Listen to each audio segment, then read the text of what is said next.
저는 올해 65세가 되었어요.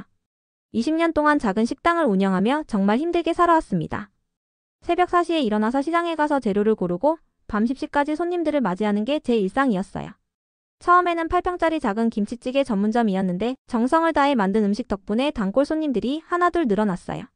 맛있다고 소문이 나면서 점심시간에는 줄을 서서 기다리는 사람들이 생겼고 저녁에도 회식 손님들이 끊이지 않았죠. 그렇게 10년 정도 지나니까 어느 정도 목돈이 생겼어요. 그래서 식당 옆 상가 하나를 매입했고 몇 년 후에는 건너편 상가까지 샀어요. 임대료 받으면서 식당 운영하니까 생활이 많이 안정되었죠. 그런데 그때 제 동생 부부가 찾아왔어요. 동생은 저보다 7살 어린데 어릴 때부터 공부를 잘했어요. 대학도 나오고 회사도 다녔는데 몇 년 전에 퇴직하고 사업을 시작했다고 하더라고요. 동생 부부는 저를 형님이라고 부르며 정말 잘해줬어요. 명절 때마다 선물을 가져오고 가끔씩 식당에 와서 밥도 먹고 갔어요. 동생 아내도 저를 친형님처럼 대해줘서 정말 고마웠죠. 그런 동생이 어느 날 투자 이야기를 꺼냈어요. 자신이 하고 있는 사업이 너무 잘 돼서 투자자를 찾고 있다고 하더라고요. 온라인 쇼핑몰과 물류 사업을 함께 하고 있는데 코로나 때문에 배송업이 정말 잘 된다고 했어요. 동생은 저에게 이제는 몸이 힘드니까 돈이 일하게 해야 한다고 조언했어요. 식당 일은 체력이 많이 드니까 안전한 투자를 해서 노후를 준비하라고 하더라고요. 그리고 자신의 사업에 투자하면 매달 5% 정도 수익을 보장할 수 있다고 약속했어요. 처음에는 조금 망설였어요. 하지만 동생이 워낙 간절하게 부탁하고 그동안 저를 잘 챙겨줬으니까 도와주고 싶었어요. 더군다나 가족인데 설마 저를 속이겠어요? 그래서 처음에는 5천만 원부터 시작했어요. 정말 신기하게도 매달 약속한 수익이 정확히 들어왔어요. 250만 원씩 꼬박꼬박 받으니까 저도 믿음이 생겼죠. 동생은 형님이 믿어주셔서 고맙다고 하면서 더 투자하면 더 많은 수익을 낼 수 있다고 했어요. 그래서 6개월 후에 1억을 더 투자했어요. 그러니까 매달 750만 원씩 받게 됐죠. 식당 매출보다 투자 수익이 더 많아졌어요. 이렇게 되니까 정말 신나더라고요. 동생은 사업이 계속 확장되고 있다고 했어요. 대기업과 계약도 체결했고 새로운 물류센터도 짓고 있다고 하더라고요. 그러면서 지금이 투자할 절호의 기회라고 했어요. 저는 그때 상가 두 채를 팔아서 나온 돈 3억 5천만 원을 모두 맡겼어요. 총 5억을 투자하게 된 거죠. 매달 2,500만 원씩 받으니까 식당 운영할 필요가 없을 정도였어요. 처음 몇 달은 정말 좋았어요. 약속한 수익금이 정확히 들어왔고 동생은 사업이 더욱 잘 되고 있다고 보고했어요. 심지어 보너스라면서 추가 수익을 주기도 했죠. 그런데 3개월 후부터 이상한 일이 생겼어요. 평소에 자주 연락하던 동생이 연락이 줄어들기 시작했어요. 그리고 수익금도 며칠씩 늦게 들어오기 시작했죠. 동생에게 전화를 걸면 사업이 바쁘다고 하면서 나중에 연락하겠다고 했어요. 그런데 그 나중에가 계속 늦어졌어요. 처음에는 이해하려고 했어요. 사업을 하다 보면 바쁠 수 있으니까요. 하지만 한 달 후부터는 아예 연락이 안 됐어요. 전화를 해도 받지 않고 문자를 보내도 답장이 없었어요. 동생 아내에게 연락해도 마찬가지였죠. 심지어 집에 찾아가도 없다고 하더라고요. 그때서야 뭔가 잘못됐다는 걸 깨달았어요. 혹시 사업에 문제가 생긴 건 아닐까 걱정하면서 동생이 말했던 사업장 주소를 찾아갔어요. 그런데 그곳에는 전혀 다른 회사가 있었어요. 건물관리사무소에 물어보니까 동생이 말한 회사는 존재하지 않는다고 하더라고요. 그제서야 사기를 당했다는 걸 깨달았어요. 온몸이 떨리고 어지러웠어요. 급하게 경찰서에 신고했어요. 하지만 경찰은 가족 간의 문제는 민사라고 하면서 별로 도움이 안 됐어요. 사기 신고를 하려면 명확한 증거가 필요한데 저는 동생을 믿고 제대로 된 계약서도 없이 돈을 줬거든요. 변호사를 만나봤지만 소송을 해도 이길 확률이 낮다고 하더라고요. 동생 부부가 이미 해외로 도망갔을 가능성이 높다고 했어요. 설령 찾는다고 해도 돈을 회수할 가능성은 거의 없다고 했어요. 그렇게 저는 하루아침에 전 재산 5억을 잃었어요. 상가 두 채를 팔아서 투자한 돈이었으니까 다시 벌기도 어려웠죠. 게다가 식당 운영비로 쓸 돈까지 투자해버려서 당장 생활비도 부족했어요. 어쩔 수 없이 식당 건물마저 팔아야 했어요. 20년 동안 정성을 다해 키워온 식당을 떠나야 한다는 게 정말 괴로웠어요. 단골 손님들에게 작별 인사를 할 때는 눈물이 계속 나왔어요. 결국 저는 조그만 반지하 원룸으로 이사를 갔어요. 햇빛도 잘 들지 않는 습한 방에서 혼자 지내게 됐어요. 65세 나이에 이런 일을 당하니까 정말 절망적이었어요. 사기를 당한 이야기가 동네에 알려지자 사람들의 반응이 냉담했어요. 평소에 저를 잘 아는 사람들도 하나둘 연락을 끊기 시작했어요. 혹시 돈을 빌리려고 연락하는 게 아닐까 걱정하는 것 같았어요.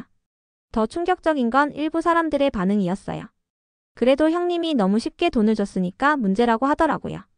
가족이라고 해도 조심했어야 한다고 했어요. 심지어 욕심이 과해서 그런 일을 당했다고 말하는 사람도 있었어요. 그런 말을 들을 때마다 정말 화가 났어요.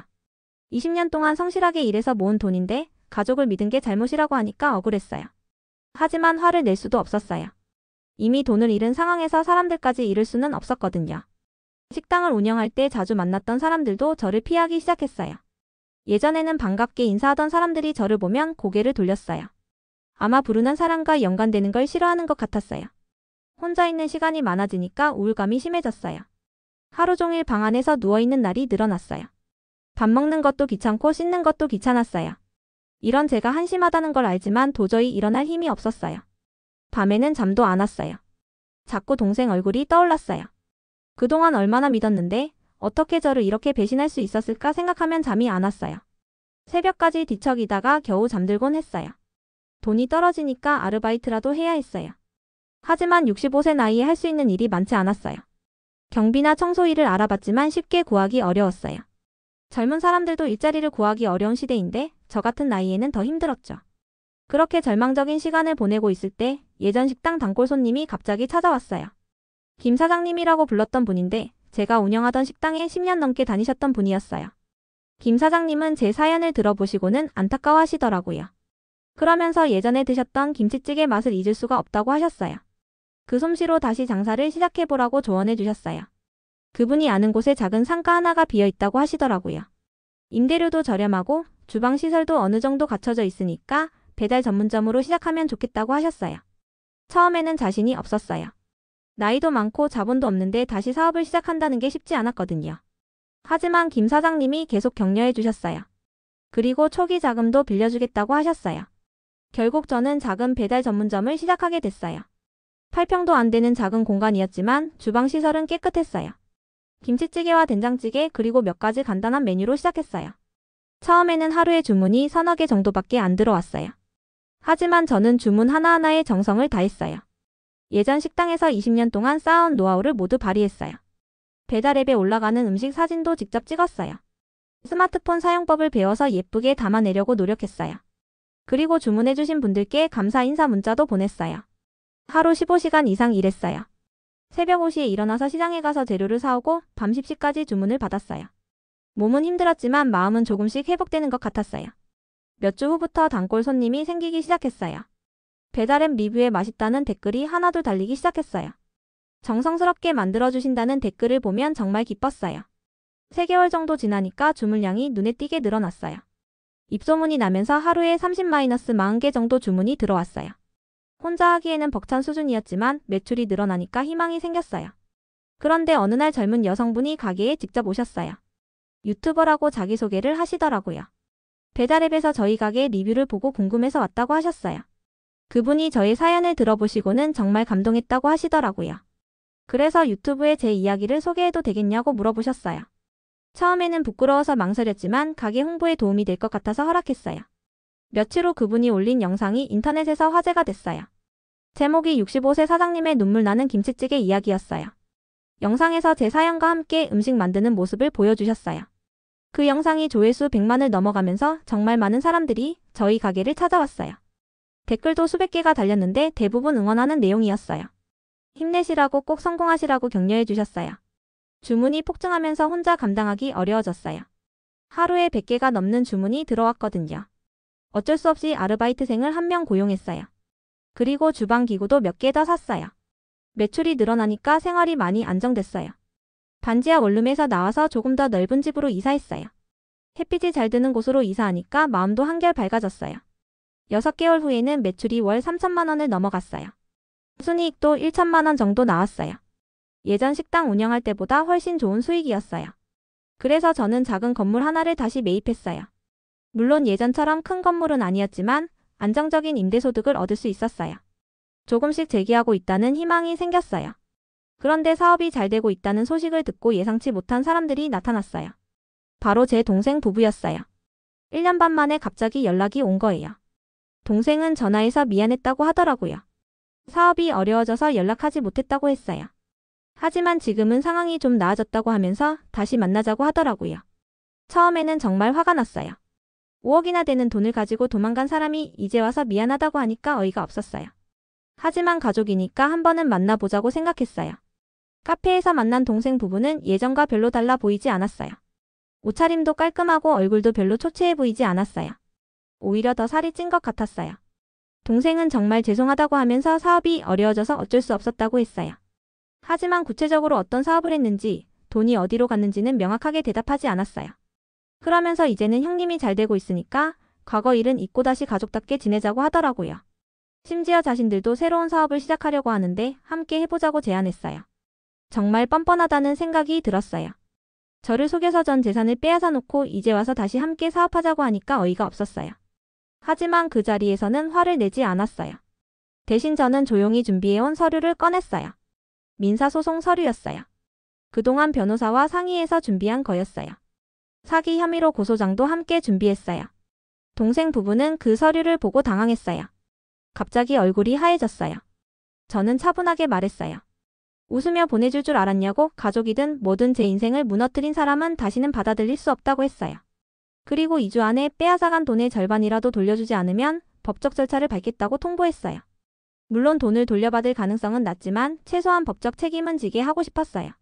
동생 부부는 변명하려고 했지만 저는 더 이상 들어주지 않았어요. 그 자리에서 일어나서 다시는 연락하지 말라고 했어요. 가족이라는 이름으로 저를 배신한 사람들과는 더 이상 관계를 유지하고 싶지 않았어요. 그 일이 있고 난 후 저는 마음이 한결 편해졌어요. 그동안 억눌려 있던 분노를 표출했고 법적으로도 대응했으니까 후회는 없었어요. 이제는 진짜 제 인생에 집중하고 싶었어요. 사업이 계속 잘 되면서 여유가 생기자 새로운 일을 시작했어요. 지역 독거노인분들을 위한 무료 급식 봉사를 시작한 거예요. 일주일에 한 번씩 무료로 김치찌개를 끓여드렸어요. 처음에는 10분 정도였는데 입소문이 나면서 30분 넘게 오시더라고요. 혼자 사시는 어르신들이 맛있는 음식을 드시고 기뻐하시는 모습을 보니까 정말 보람 있었어요. 그러면서 깨달은 게 있었어요. 돈을 잃고 나서야 진짜 중요한 게 무엇인지 알게 됐어요. 사람은 돈보다 마음을 잃지 말아야 한다는 걸 배웠어요. 배신을 당해도 다른 사람들에게 선한 영향을 주는 게 더 의미 있다고 생각했어요. 어느 날 지역 사회복지관에서 강연을 요청했어요. 제 이야기를 들은 분들이 희망을 얻을 수 있을 거라고 하시더라고요. 처음에는 부끄러워서 망설였지만 누군가에게 도움이 된다면 해보자고 생각했어요. 첫 강연은 정말 떨렸어요. 하지만 제 이야기를 들은 분들이 눈물을 흘리면서 공감해 주시더라고요. 특히 사업 실패나 배신을 당한 경험이 있는 분들이 위로를 받는다고 하셨어요. 그 후로 여러 곳에서 강연 요청이 들어왔어요. 복지관, 평생교육원, 심지어 대학교에서도 초청했어요. 제가 경험한 실패와 재기 과정을 진솔하게 이야기했어요. 강연을 듣고 용기를 얻었다며 감사 인사를 하는 분들을 보면 정말 뿌듯했어요. 제가 당한 고통이 누군가에게는 희망이 될 수 있다는 걸 알게 됐어요. 이제 저는 70세가 가까워지고 있지만 매일이 새로워요. 아침에 일어나면 오늘은 또 어떤 좋은 일이 있을까 기대가 돼요. 예전처럼 돈에 대한 욕심보다는 사람들과의 관계가 더 소중하다는 걸 알게 됐어요. 가끔 제 이야기를 들은 분들이 가게에 찾아오세요. 직접 김치찌개를 드시고 싶다고 하시더라고요. 그런 분들을 만나면 정말 행복해요. 음식을 통해 사람들과 소통할 수 있어서 감사해요. 저는 무너졌지만 다시 일어섰어요. 때로는 믿었던 사람에게 배신당하기도 하고 전 재산을 잃기도 해요. 하지만 포기하지 않고 다시 시작하면 언젠가는 더 좋은 날이 와요. 지금 이 글을 보고 계신 분들 중에서도 힘든 상황에 있는 분들이 있을 거예요. 저처럼 배신당하신 분도 있고 사업에 실패하신 분도 있을 거예요. 하지만 포기하지 마세요. 나이가 많다고 돈이 없다고 사람들이 외면한다고 해서 인생이 끝나는 건 아니에요. 저는 65세에 모든 걸 잃었지만 지금이 가장 행복해요. 진짜 소중한 게 무엇인지 깨달았거든요. 여러분도 할 수 있어요. 넘어져도 다시 일어나세요. 배신당해도 마음만큼은 배신하지 마세요. 그러면 언젠가는 더 좋은 날이 올 거예요. 저는 여러분을 믿어요. 화이팅 하세요.